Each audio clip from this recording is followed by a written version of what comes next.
On this Friday night, incoming turbulence. Travel plans for millions of Canadians are in jeopardy as Air Canada's pilots prepare for the picket line. Will the federal government intervene? So I'm not going to put my thumb on the scale on either side. Political pressure over carbon pricing. Why federal and provincial New Democrats are backing away from a major climate policy. Plus, a dangerous mosquito-borne illness. The caution from health experts after a death in the nation's capital. And honoring silly science. Mammals are capable of breathing through their anus. The awards handed out to the world's goofiest but groundbreaking discoveries. Global National. Reporting tonight, Carolyn Jarvis. Good evening and thanks for joining us. Hundreds of thousands of Air Canada passengers are bracing for a looming pilot strike. Flights could be impacted this weekend if a deal isn't reached. And tonight, negotiations are deadlocked. Business leaders are calling on Ottawa to intervene as a shutdown would cost tens of millions each day. But the Prime Minister says he's staying out of it. Taria Isri has our top story tonight.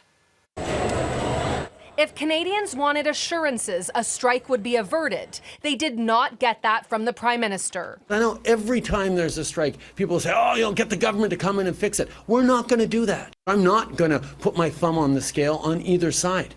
The airline and pilots union are at an impasse, and a work stoppage could happen by next week, leaving some passengers with few options. Sometimes it's the only way to go, and I have no choice, and I'm honestly just trying not to think about it. Bye, Mama. This family had to cut their mother's visit to Canada short and book an earlier flight back to India. So many reservations went for waste, so certainly something I planned. I'm just exhausted for the moment, and I'm definitely going to go back home and cry. Air Canada and business groups want Ottawa to intervene, like it did with WestJet mechanics and rail workers earlier this summer. In this dispute, the federal government is refusing to get involved. These repeated labor disruptions that seem to be coming one after another, we're demonstrating that we're not a reliable trading partner. Air Canada pilots want to be paid as much as their U.S. counterparts. The airline offered a 30% raise, but the union says that's not enough. What kind of labor relations system do you have where workers don't have the right to unionize and to bargain freely?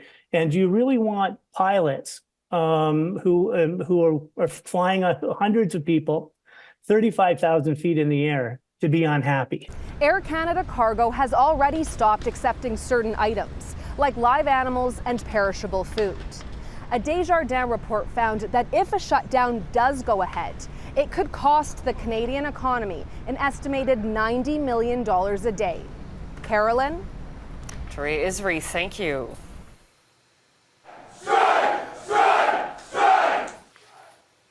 In the U.S., more than 30,000 Boeing workers walked off the job overnight. Almost 95% of the union members who assemble Boeing's most popular commercial aircraft rejected a contract that included a wage increase of 25% over 4 years. The walkout is another setback for the company, which is facing deepening financial losses and struggling to repair its reputation after a series of safety issues. Boeing says the strike will hurt aircraft deliveries and jeopardize the company's recovery. Tonight, Prime Minister Justin Trudeau is accusing NDP leader Jagmeet Singh of caving to political pressure from Pierre Poilievre's Conservatives and waffling on the cornerstone of the Liberals' environmental policy, the federal carbon tax. Eric Sorensen reports on the politics of carbon pricing. The political winds are shifting not only against the Trudeau government, but against his major climate policy raising the price on carbon. Federal NDP leader Jagmeet Singh is now signaling his opposition to part of the carbon pricing regime that hits consumers hardest. We want to see an approach to fighting the climate crisis where it doesn't put the burden on the backs of working people. It's Pierre Poilievre who's put a bullseye on the carbon tax and watched his political fortunes rise. Will they elect a common-sense Conservative government that will axe the tax? For the Prime Minister, an opening to cast himself alone as the climate defender. There's a lot of people really disappointed with the NDP playing simple politics, walking away from progressive values, walking away from the fight against climate change, and totally caving to the political pressure from Pierre Poilievre. At one time, Justin Trudeau had the political backing of many provincial governments, but governments have changed, and so has the economy. As the cost of living rises, the Prime Minister is facing political and public backlash. The carbon tax is going up year by year, now at $80 a ton, and will rise to $170 a ton by 2030. While at the gas pump, it's adding about 17 cents a litre right now, and will add over 37 cents a litre to the price in 6 years. Even climate stalwarts like BC's Premier David Eby now wants to scrap the tax on consumers if Ottawa will drop the requirement in law. Eby faces an election in 5 weeks and is candid that he doesn't want to lose voters on the issue. That's really concerning for people that are already struggling around cost of food and other challenges. And to be blunt, the carbon tax was just driving them away. I am dismayed. Dismayed, says Connor Curtis, because the carbon tax is not driving up prices. The Bank of Canada says it's less than 0.2% of inflation. And the problem with directing all that anger towards the carbon tax is now you're not dealing with the thing that's actually causing the inflation.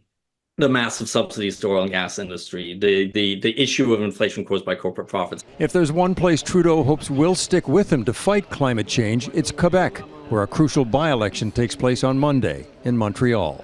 Eric Sorensen, Global News, Toronto. The case of a terror suspect arrested for allegedly plotting a mass killing of Jews in New York City was in court today. Mohammed Shahzeb Khan is facing charges in both Canada and the U.S. Today, Prime Minister Justin Trudeau defended Canada's security after revelation Khan arrived in Canada in 2023 on a student visa. This is an extraordinarily serious situation, and it highlights just how effective our security services and institutions are. That we were able to interdict these very, very potentially devastating situations. Our Mike Armstrong was in court for this case today. Mike, what can you tell us? Well, Carolyn, the suspect in this case is a Pakistani national who's been living in Toronto. He is now being held at a prison in the north end of Montreal. The suspect was not at court this morning. Only lawyers were on hand. According to the lawyer representing Mohammed Khan, his client is still processing what's happened. It is a surprise first that he was arrested at the border. In special circumstances that we're going to have to look at. Khan was arrested Wednesday of last week in Ormstown, Quebec. It's a small town just minutes from the U.S. border. According to documents filed in U.S. court, Khan was headed to New York, allegedly with plans to carry out a mass shooting. The FBI says Khan had been communicating with undercover agents for months, thinking they were accomplices. He told them his goal was to kill as many Jews as possible around October 7th, the anniversary of the Hamas attacks in Israel. American authorities have not yet filed an extradition request. They have 60 days to do so. Canada's federal justice minister will then have 30 days to review the application. The lawyers will be back in court December 6th. Khan will appear on that day by video conference. Carolyn? Mike Armstrong in Montreal, thank you. A man accused of fatally stabbing 2 people and critically injuring a third with a hammer outside a supervised injection site in Kingston was in court today. The 47-year-old has been charged with second-degree murder and attempted murder. The attacks happened yesterday, sparking a 6-hour standoff with police. The third victim remains in hospital with life-threatening injuries. New Brunswick RCMP are disputing claims that the recent shooting death of an Indigenous man was a police wellness check gone wrong. RCMP say 2 officers responded to a report of an armed man in mental distress in Elsipogtog First Nation last weekend. One officer allegedly used a stun gun to try to subdue the man first. The second officer then shot him. The director of the Serious Incident Response Team says the police oversight agency will investigate. A rare mosquito-borne illness with no cure and no vaccine has been confirmed in Canada. Officials in Ontario say an Ottawa resident died last month after being infected with Eastern equine encephalitis, a disease that some experts say is becoming more common with a warming climate. Even though human cases are still exceedingly rare in Canada, officials are urging people to take precautions. Kyle Benning reports. Public health officials in Ottawa have discovered a rare mosquito-borne virus was the cause of one person's death in August. Infectious disease specialists say Eastern equine encephalitis, or triple E cases, can generally be counted on 1 or 2 hands in Canada. and that 95% of mosquitoes carrying the virus have no impact. And sadly, if people do develop that very severe and life-threatening illness, about a third of those individuals may succumb to this illness. And even if people survive, many are left with permanent neurologic injury. That's due to the virus causing brain swelling in a small number of people. Health Canada says this fatal case is the only one it has seen so far this year, with the National Microbiology Lab only counting 3 additional cases between 2016 and 2022. Triple E is only carried by a specific species of mosquito. The habitat where the mosquitoes live that can transmit the virus are these rural, swampy areas. The virus is generally passed between mosquitoes that draw blood from birds and can pass it to horses or people. Record keeping on the Triple E virus began in 2017. Cases in horses have been limited to eastern Canada. Since 2018, the Canadian Animal Health Surveillance System has seen 76 cases of the virus, with the lion's share of those in Ontario. But the frequency of cases has started to accelerate. Last year, there were 22. So far this year, there have been 19. Entomologists say higher temperatures can influence how far the virus can spread. But if it's a warm summer, then the mosquito picks up the infection from an infected bird. It then replicates the virus really quickly because it's temperature dependent, the rate of development of the virus. Cases in horses provide a warning system for health agencies that the virus is active in a particular region. Horses can be vaccinated against Triple E, people cannot. So there's no targeted antivirals that we use against this infection. It's just supportive care in a hospital setting. Doctors and public health agencies note any measures to limit mosquito bites, like applying repellent or wearing long clothing, can offer a level of protection. Kyle Benning, Global News, Toronto. What some are calling the largest space program in Canadian history is ready for liftoff. The federal government is giving $2 billion to Telesat, one of the world's largest satellite operators, to expand internet access to remote areas. This constellation will obviously be transformative for Canada, for Quebec, but it'll be transformative for the whole world. The program, called Lightspeed, will create 2,000 jobs in Canada. Telesat's president says the Canadian-controlled corporation now has the money needed to make the giant leap forward to build a better broadband service. Quebec's government also pledged $400 million to Canadian contractor MDA Space to build the satellites needed at a facility in Montreal. The escalating conflict between Russia and Ukraine. Coming up, can Kyiv get the green light to use Western weaponry on Russian soil?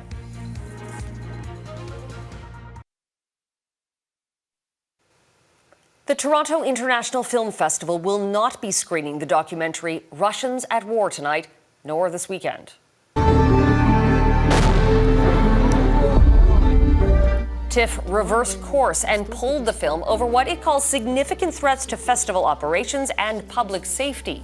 The first-person documentary by a Russian-Canadian filmmaker is about soldiers on the front lines of Russia's war with Ukraine. It has been criticized as propaganda and triggered protests. The film's producers call TIFF's unprecedented move heartbreaking. The Canada-France co-production has received funding through the Independent Canada Media Fund, which in turn gets money from the federal government. The fund is investigating. British Prime Minister Keir Starmer is in Washington for high-level talks with U.S. President Joe Biden. Topping the agenda, Ukraine's plea for permission to use Western-supplied weapons deep inside Russia. The UK has already signaled it's willing to allow Ukraine use of its long-range missiles, but the US has hesitated to loosen restrictions over fears of triggering a wider war. Today, Russian President Vladimir Putin drew a red line, warning of consequences. Jackson Prosko reports. With no end in sight to Russia's indiscriminate bombardment, Ukraine is upping the pressure on NATO to let it turn the tables. Putin and his accomplices must feel all the problems that war brings, said President Volodymyr Zelensky. Ukraine already has Western missiles in its arsenal and is now begging the US and UK to lift restrictions on using those weapons for long-range strikes inside Russia, something Prime Minister Justin Trudeau supports. Ukraine must win this war against Russia. This week, on a visit to Kyiv, U.S. Secretary of State Antony Blinken hinted a change in U.S. policy is possible.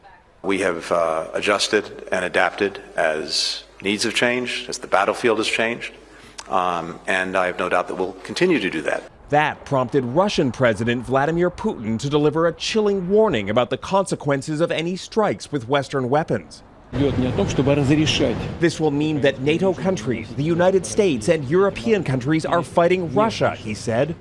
If Mr. Putin is so concerned about the safety and security of Russian sites and cities, the easiest way to alleviate those concerns is to get his troops the hell out of Ukraine, end the war. Russia has so far shown little appetite for escalation beyond Ukraine. The West does also know it's being played by Putin. It's not stupid. And so when Putin talks about a Russian NATO war, then it's taken seriously, but it is also well understood that this is a play. Ukraine argues the best and perhaps only path to victory involves taking the fight back to Russia. Now the West must decide whether it's worth calling the bluff of a nuclear-armed Vladimir Putin. Jackson Prosco, Global News, Washington. And Russia has expelled 6 British diplomats it accuses of spying. Russia claims their suspected actions were a threat to its security. Britain says the move is completely baseless. The diplomats left Russia weeks ago. The UK government says it was in retaliation for the previous British government's expulsion of a Russian diplomat in the spring. Justin Timberlake's mea culpa ahead. The message from the superstar in his drunk driving case.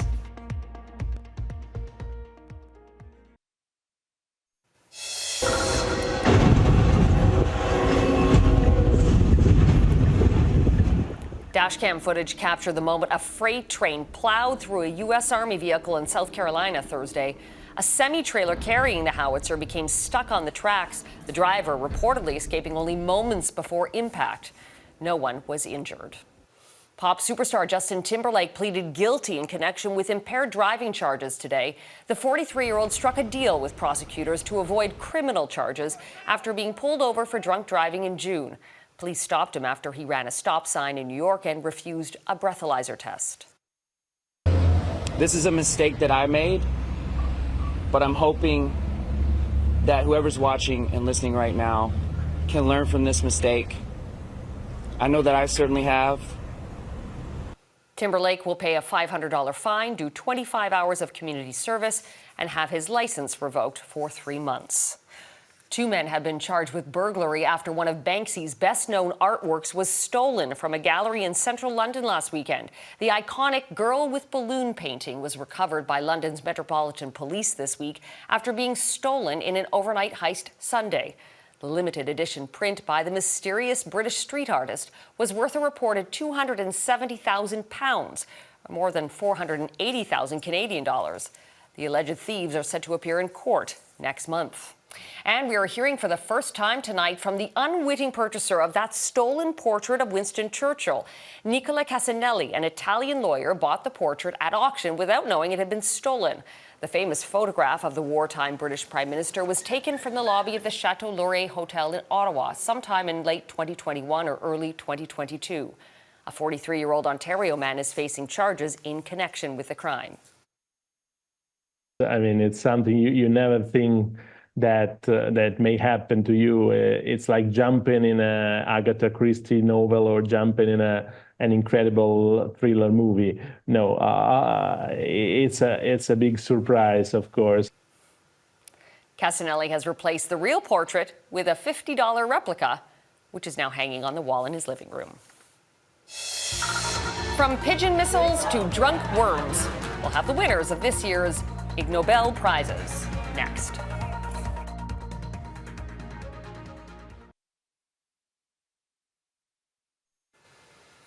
There are the Nobel Prizes, and then there are the Ig Nobel Prizes, an award with the catchphrase, scientific research that first makes people laugh, then makes them think.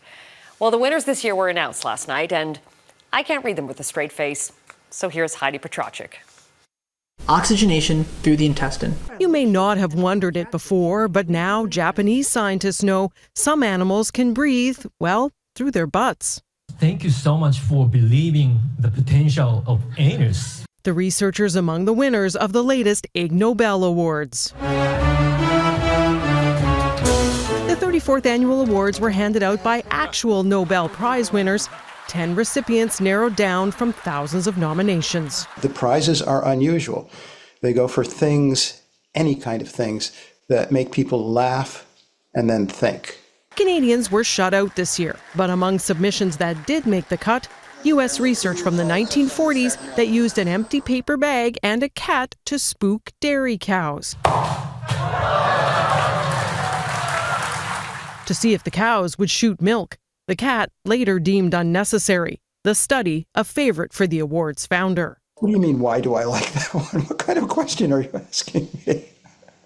There was a posthumous peace award for B.F. Skinner for the American psychologist's work in the Second World War training pigeons to guide missiles. By pecking very fast for a long period of time. And if you thought your last coin toss was fair, think again. The German winners of the Probability Prize conducted an exhausting 350,757 coin toss experiments to find they tend to land on the same side they started on. But the effect is very small, possibly only 1%. It all may seem silly, but it matters. There's so many good things in the world, and almost nobody knows about most of them. Using laughter to bring science to light, what the Ig Nobels are all about. Heidi Petracek, Global News, Halifax. And that is Global National for this Friday. I'm Carolyn Jarvis. Tonight's Your Canada is this herd of horses near Peterson, Saskatchewan. We love to see your Canada. Please email it to globalnational@globalnews.ca. Thanks for watching. Hope to see you here again tomorrow.